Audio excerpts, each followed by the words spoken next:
Salut Sarah. Salut Steph, salut tout le monde. Salut Gaze. Alors, si tu nous écoutes, on espère que tu vas bien. Pourquoi on est là aujourd'hui, Sarah? Pour quelque chose de très important. Vas-y. Parce que nous, dans notre métier, on fait du coaching. Et une grande partie du coaching, c'est poser des questions. Yes. Et c'est aussi une des choses sur lesquelles tout le monde a du mal. Ouais. Et c'est très dur de poser des bonnes questions. Tout le monde a déjà vécu ça, de se dire putain, j'ai peur de poser une question conne, j'ai pas envie de poser une question nulle, quoi. Je crois que ça commence à l'école, tu sais, quand Ouais. t'as peur de poser une question en classe. Puis après, ça continue au travail, quand t'as peur de dire que tu comprends pas un truc à ton boss, quand tu cherches un mentor. Et puis, comme tu le disais, dans notre situation, on coach des gens toute la journée et dans la vente, poser des questions, c'est quand même au cœur du sujet. Donc, on va regarder un peu ça. Voilà. Et donc, il y a deux situations où on pose des questions. Il y a la situation où on est dans une position de coaching. Et donc, on va poser des questions dans un but précis. Et l'autre situation où on est dans une situation où on se fait coacher, ou alors on se fait mentorer, où on veut chercher de l'information. Et pareil, il va y avoir un axe un peu différent dans les deux cas. Excellent. Alors, ce qu'on vous propose de dire aujourd'hui, c'était une petite blague. Inside joke, mais qu'on explique quand même. Inside joke. Il y a un truc que Steph fait souvent, tu vas remarquer, c'est dire excellent. Et en fait, c'est quand elle veut conclure et qu'elle n'est pas sûre d'elle. Et son excellent à elle, en fait, ça veut dire ta gueule. Ouais. On a tous, je sais pas si vous... Ce petit tic de langage. Ouais, si tu regardes les vidéos de Sarah, tu as certainement vu cette fameuse vidéo de « Ok, d'accord », ça veut dire ta gueule. Ok, ta gueule. Voilà, et donc moi, c'est excellent. Voilà. C'est une petite transition. Donc voilà, et on s'est fait cette blague. Je trouve quand même que ce qu'on va faire est excellent, il faut le dire. Et j'ai envie qu'on attaque sur le pouvoir des questions et qu'est-ce que ça veut dire poser de bonnes questions. Ouais. Et le premier exemple, pour illustrer ça, je pense que c'est cool de partir d'un truc assez concret. Il vient d'un excellent livre qui s'appelle Coaching for Performance. Une de nos références dans ce qu'on fait. Une bible chez Jab. Et en fait, le gars fait souvent, et je pense que si tu écoutes Radio Jab depuis un petit bout de temps, tu es au courant qu'on aime bien les métaphores du sport, parce qu'on pense que la vente, c'est le sport du business, quoi. Et ben, il parle de cette métaphore du sport. Il coach un gars qui joue au foot ou un sport de ballon, etc. Et en fait, il dit, il y a les coachs qui disent « Regarde la balle, fais attention à la balle, shoot bien dans la balle. » Il donne des réponses, en fait. Exactement. Il est là, il donne des réponses et surtout, il augmente le niveau de stress. C'est comme quand on te dit « Sois pas stressé, mais sois pas stressé. » Franchement, le premier truc que tu fais, c'est tu stresses encore plus. Et il dit, voilà, ça, c'est clairement des questions, si on s'intéresse purement aux résultats de son action de coaching, qui vont te donner des mauvais résultats. En revanche, maintenant, essaye de penser un peu comme ça. Et donc, si on te disait, et là je vais lire quelques questions, mais il dit à quel angle la balle arrive vers toi? Est-ce que à quelle hauteur elle arrive quand elle passe au-dessus de ta tête, si tu es par exemple le gardien de but au foot, etc. À quelle distance ton opposant, ton adversaire est de toi quand il tire dans le ballon, etc. Et en fait, la puissance de ces questions-là, et Sarah, tu vas me confirmer parce que tu coaches plus que moi, mais c'est que elles augmentent l'attention de la personne. Elles le mettent dans une position proactive au lieu d'être réactive et elles le focus en fait. Et toi, ça te donne du feedback quand tu coaches. C'est ça, hein? Carrément. En fait, c'est des questions qui, au lieu d'apporter les réponses un peu toutes cuites, font réfléchir. Et ces situations de coaching, tout le monde les vit quand on est manager, quand on manage son boss,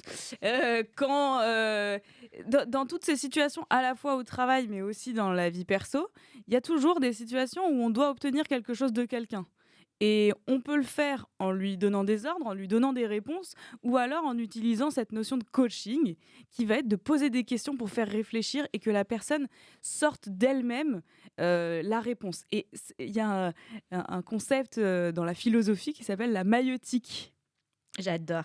Et la maïeutique, en fait, c'est Socrate, c'est faire sortir de quelqu'un les réponses qu'il a déjà. Ouais. Faire accoucher les esprits, en fait. Et dans le coaching, c'est un principe qui est fondamental parce que on veut pas te coller les réponses dans la face comme ça et te dire apprends, parce qu'en fait tu vas rien retenir, mais plutôt te faire sortir des choses toi-même, te faire recoller des morceaux entre eux. Et là, c'est le moment où tu vas vraiment retenir et être d'accord avec ce que tu dis parce que c'est toi qui l'as dit. Et dans la vente, c'est très fort parce que on aura beau montrer un ROI, on aura beau montrer des chiffres, etc. Si la personne n'est pas convaincue, elle va nous challenger là-dessus et nous dire est-ce que c'est vrai, est-ce que c'est pas vrai. Alors que si on lui fait sortir des chiffres elle-même, donc c'est-à-dire faire simuler une situation avec des chiffres qu'elle a en tête qui sont vrais, elle peut pas ne pas être d'accord avec ce qu'elle a dit. Ouais. Il y a un truc qui est excellent maintenant qu'on se dit ah bah ok je comprends l'intérêt de poser des questions qui sont stimulantes versus dictatrices, enfin, tu vois, Ouais, ouais, qui te ouais. donnent les réponses. C'est comment on définit une question qui est puissante, qui est powerful. Elle peut être hyper simple, comme Mhm. pourquoi. On va en discuter, hein. Et puis ensuite il y a beaucoup d'impact qui se cache dans les petits mots de détail. Donc maintenant, on va un peu analyser les différents niveaux de questions, mais commençons par quand même Le fameux le pourquoi. fameux pourquoi, un peu le dada jab. On dit souvent, en fait, c'est pas du tout bien de dire pourquoi. Tu sais, on entend souvent ça dans la PNL ou certaines questions qui disent bah pourquoi, ça nous renvoie parfois à des trucs de culpabilité. C'est une question. Mais pourtant, nous, on dit qu'il faut le dire, donc Ouais. moi, je me pose la question et peut-être si tu nous écoutes, tu te dis ça aussi, tu te dis: «Ah non, moi je ne dis jamais pourquoi parce que je sais que c'est pas bien». Mais en fait, pourquoi c'est bien? Alors, le pourquoi, c'est vraiment notre question, enfin notre mot phare chez Jab, parce qu'en fait, je pense que c'est le truc, c'est comme un oignon. Les gens sont comme des oignons, et puis il faut éplucher couche par couche. Et le pourquoi, il permet ça parce que quand on démarre une conversation, on est toujours un petit peu en surface, tu vois. Ouais, Il y a toujours un petit peu un moment de blabla, ouais, et parfois on y reste. Et ça, c'est dur dans ouais. une conversation. Parce que quand on veut avoir une vraie conversation à cœur ouvert, ou même une conversation qui a du fond, faut commencer à rentrer dans des choses qui comptent. Et les choses qui comptent, c'est quoi? C'est les choses émotionnelles. Et c'est... ouais, en général, c'est les choses émotionnelles, hein. Ouais, je pense tout le Voilà. temps, en vrai. Ou en tout cas, il y a de l'importance. Quand je dis émotionnel, c'est des choses qui comptent, quoi. Des choses Ouais, mais je pense que émotionnel, c'est bien, quoi. ouais, Des choses qui te touchent, en fait, qui te touchent. qui touchent les Exactement. gens. Exactement. Et du coup, pour arriver à ces choses-là, il faut suivre un fil de pensée. Et il faut aller de plus en plus loin dans ce fil-là. Et le pourquoi, il aide parce qu'il fait réfléchir la personne. Ouais. Alors oui, ça va rentrer dans des choses inconfortables. C'est ça un peu dont on a peur dans tous ces trucs quand on dit il faut pas poser la question pourquoi, non?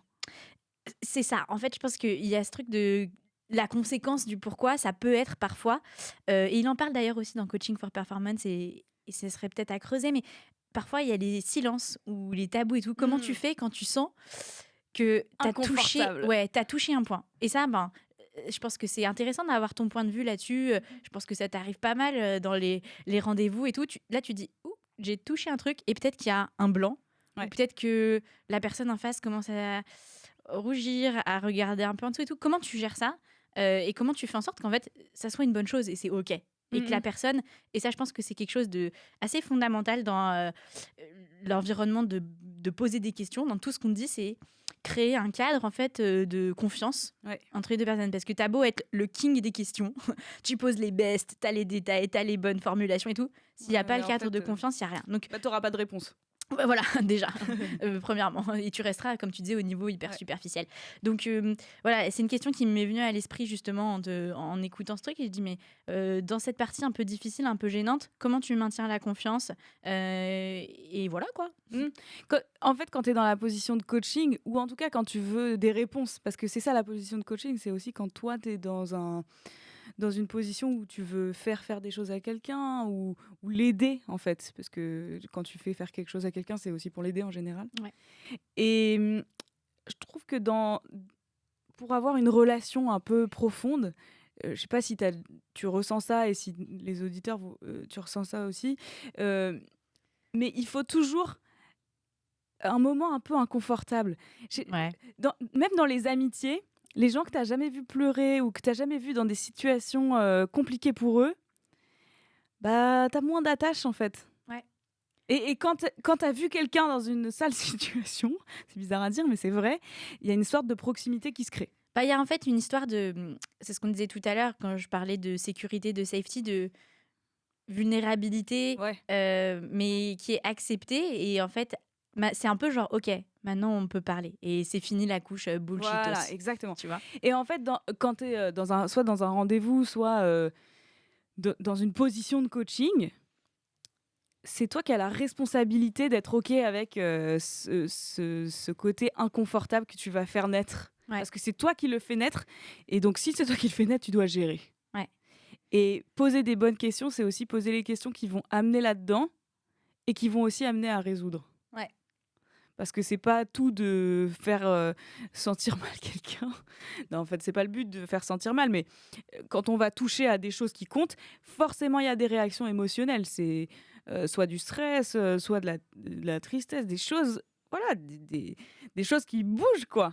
Et donc, ces choses-là, après, il faut apprendre à être confortable avec et se dire que c'est aussi pour une bonne raison, parce que quand quelqu'un veut pas dire son chiffre d'affaires et que ça le met mal à l'aise et qu'il faut creuser pour lui faire dire, parce que tu sais que c'est comme ça que tu vas l'aider, parce que le problème, il est potentiellement là, ben faut être solide, en fait. Faut être solide, continuer et dire: «Voilà, je te demande pas ça par hasard, je sens que ça te fait quelque chose, donc on va pouvoir résoudre ça ensemble, mais j'ai besoin que tu m'aides, j'ai besoin que tu me répondes».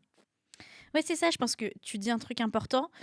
Il faut se rappeler que tu le fais pas, le but n'est pas de faire que la personne se sente mal, tu le fais parce que c'est comme ça que tu vas l'aider. Yes. Il y a une autre partie qui est intéressante dans cette partie de poser des questions un peu difficiles, c'est tout ce qui passe par la communication non verbale. Donc voilà, il y a aussi ce truc de, sourire à la personne en face, être là, le regarder dans les yeux quand tu parles et tout, enfin tous ces trucs-là, quoi. Donc hop, maintenant qu'on se dit Attends, ça me ouais. fait penser à un truc, Ah ce bah que tu me dis. ah bah, vas-y, Parce qu'on a eu un grand débat sur la communication non violente. Et j'aimerais bien qu'on ouvre le mic. ouais, qu'on dise 2 mots là-dessus, parce que on a eu un débat qu'en fait la communication non violente, c'est la plus violente de toutes les communications. OK, pourquoi? Attention, gros débat.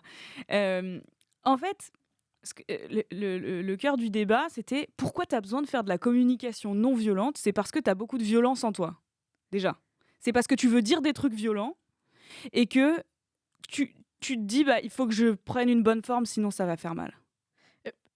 Pour toi qui nous écoute, je rentre dans ce débat, je ne l'ai pas eu, avant, OK, hein. J'étais pas du tout dans la conversation, donc je vais ça marche. certainement Beh, excellent. process à voix haute ce que tu dis, hein. Bah, cher auditeur, tu seras dans la même Tu seras position avec que moi. Steph. Ouais. Donc il faut que tu réfléchisses avec nous, OK? Et ce débat-là, de se dire, heu, quand tu as un truc très violent à dire, est-ce que tu dois justement, heu, l'enrober, mettre les formes pour le dire sous forme de communication non violente?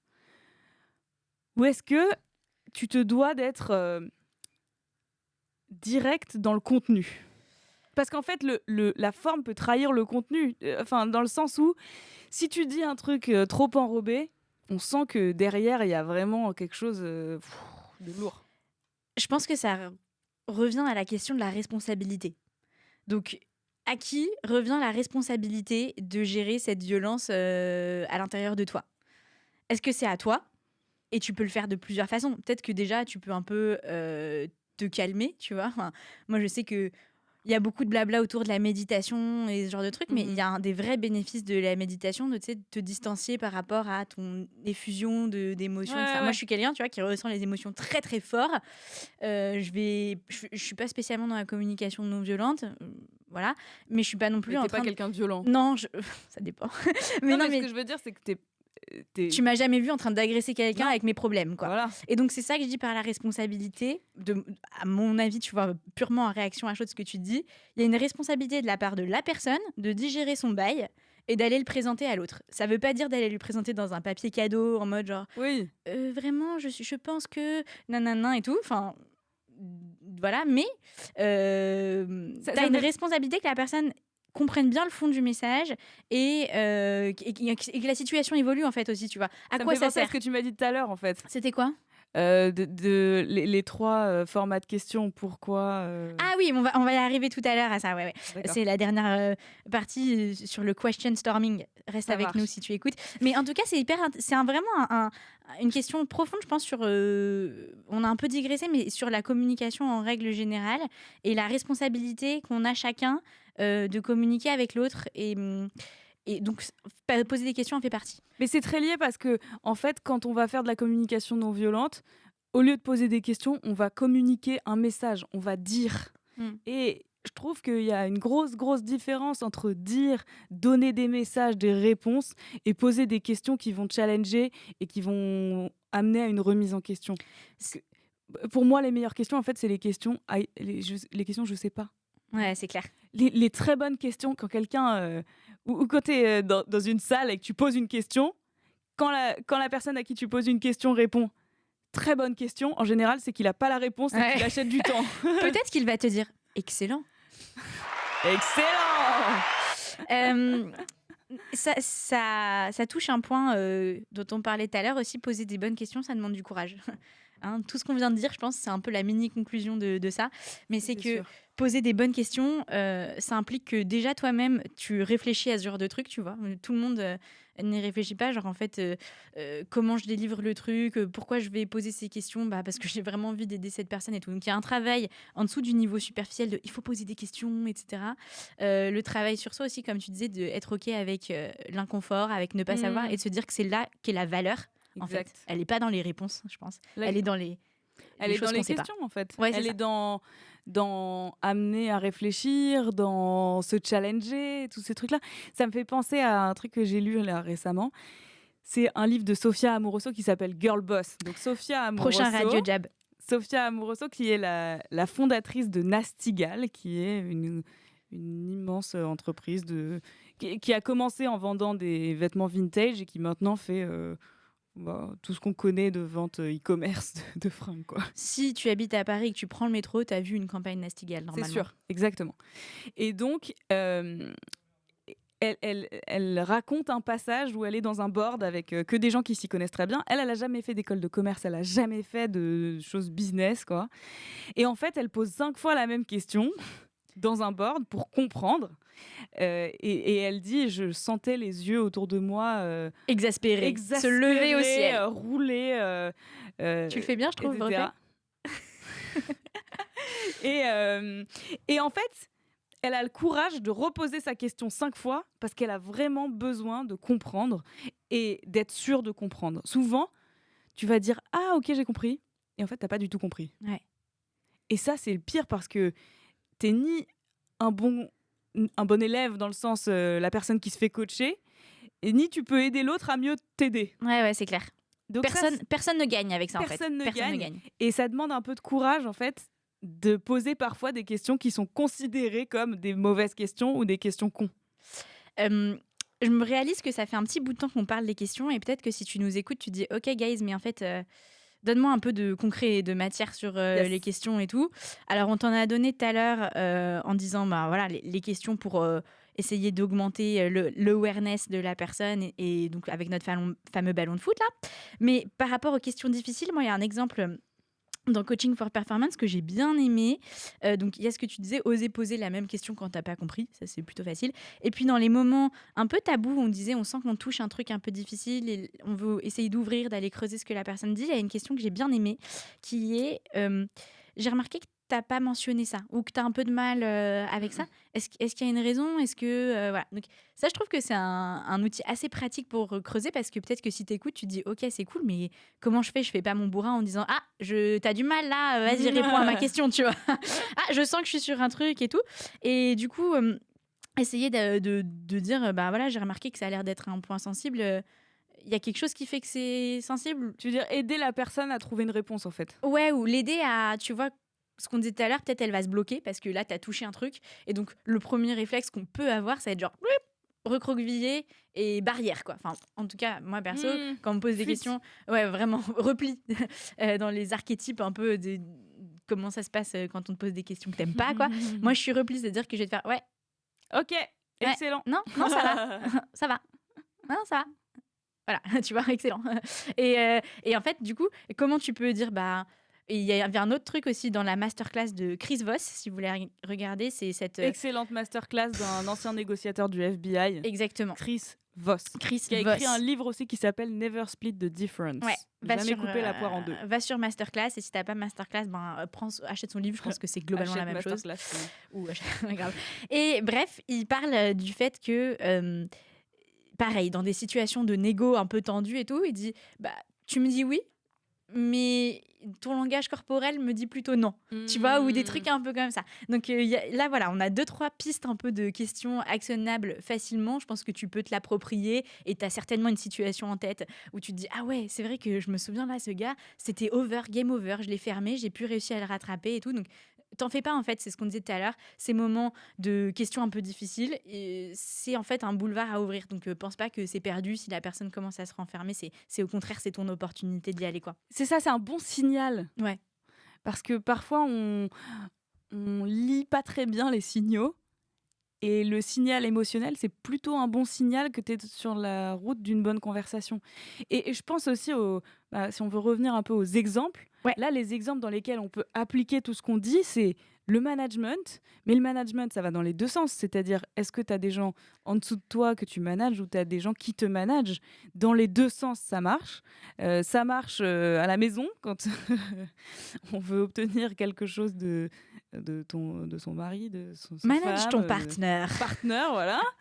Avec ses enfants, ça marche avec tout le monde. Manage tes gosses. J'adore. Manage tes kids, quoi.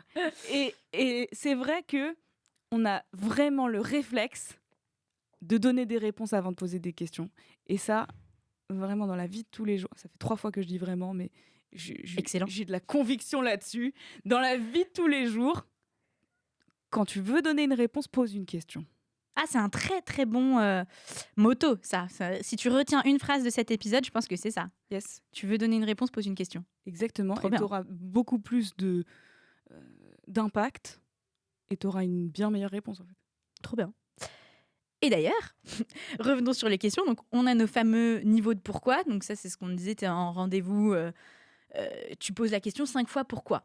Est-ce qu'on peut faire une petite simulation là-dessus ? Je trouve que ça serait marrant.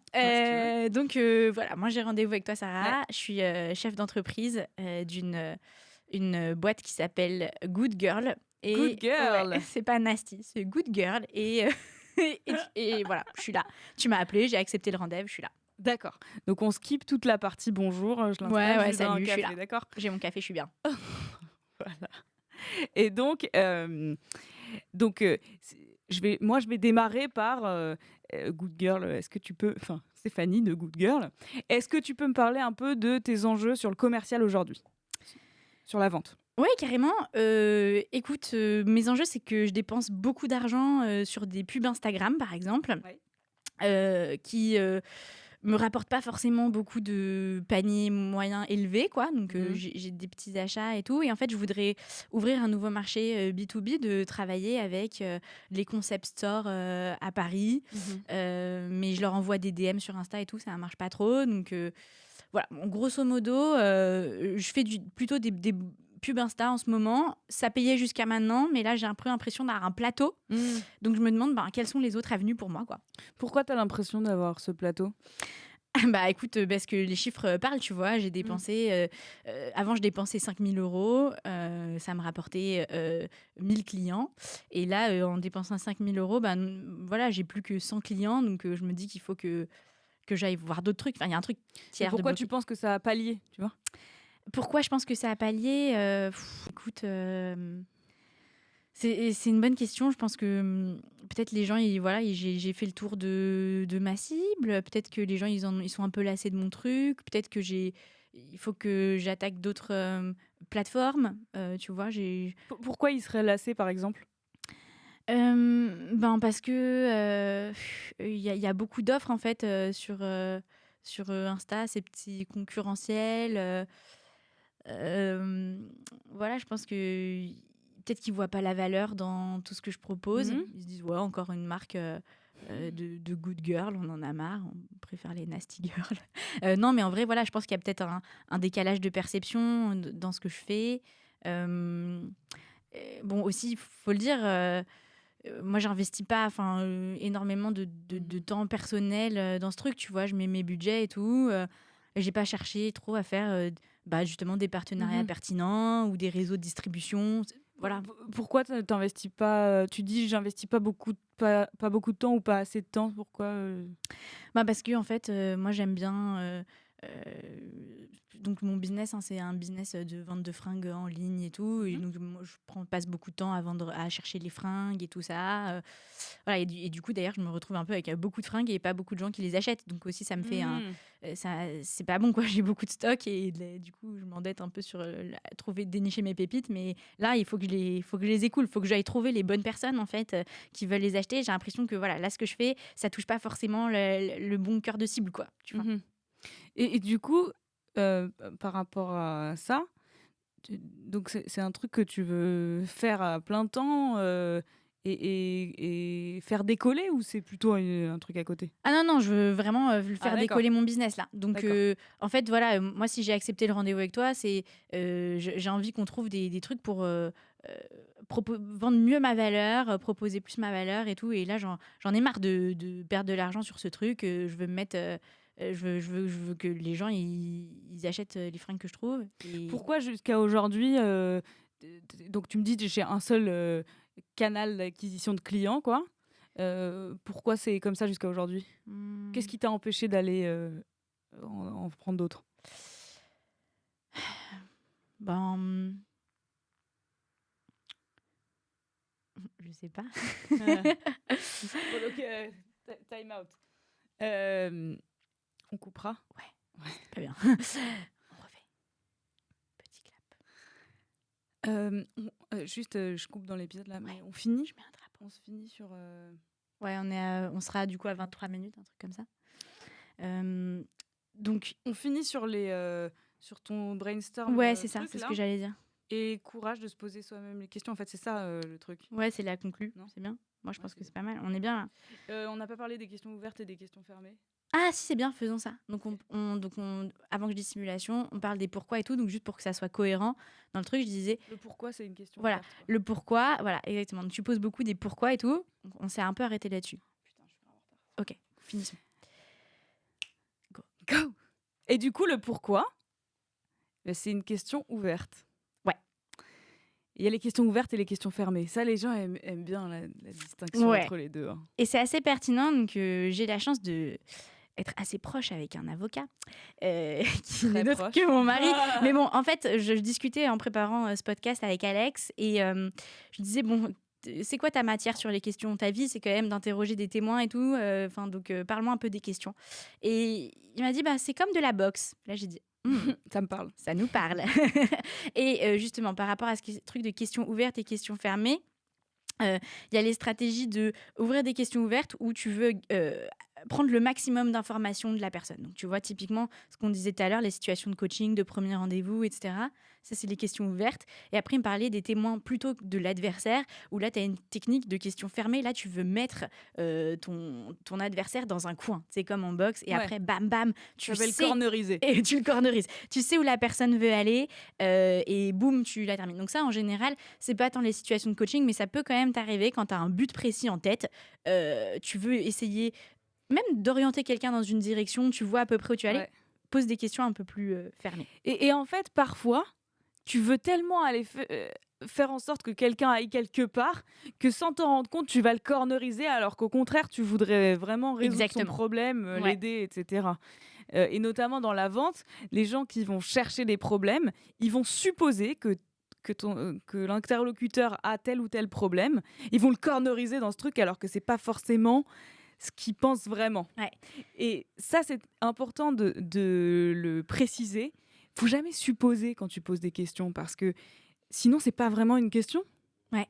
C'est soit tu poses une vraie question et tu décides de poser la question, soit vas-y, donne ta réponse, mais fais pas semblant de poser une question. Et à contrario, parce que ça c'est un truc intéressant, si tu inverses ce que tu viens de dire, parfois tu es à balle dans les questions ouvertes, mais en fait il y a aussi un moment quand même, quand tu sens que tu touches un truc, faut un peu resserrer. Et donc là tu peux utiliser des petits mots qui font toute la différence, comme par exemple, qu'est-ce que tu veux d'autre ? Tu vois, par exemple, si je te dis je veux augmenter, je sais pas moi, mon chiffre d'affaires ou whatever, et donc tu vas dire ok, je le lis en anglais parce que c'est en anglais dans Coaching for Performance, et honnêtement, si tu écoutes, tu verras que c'est mieux en anglais.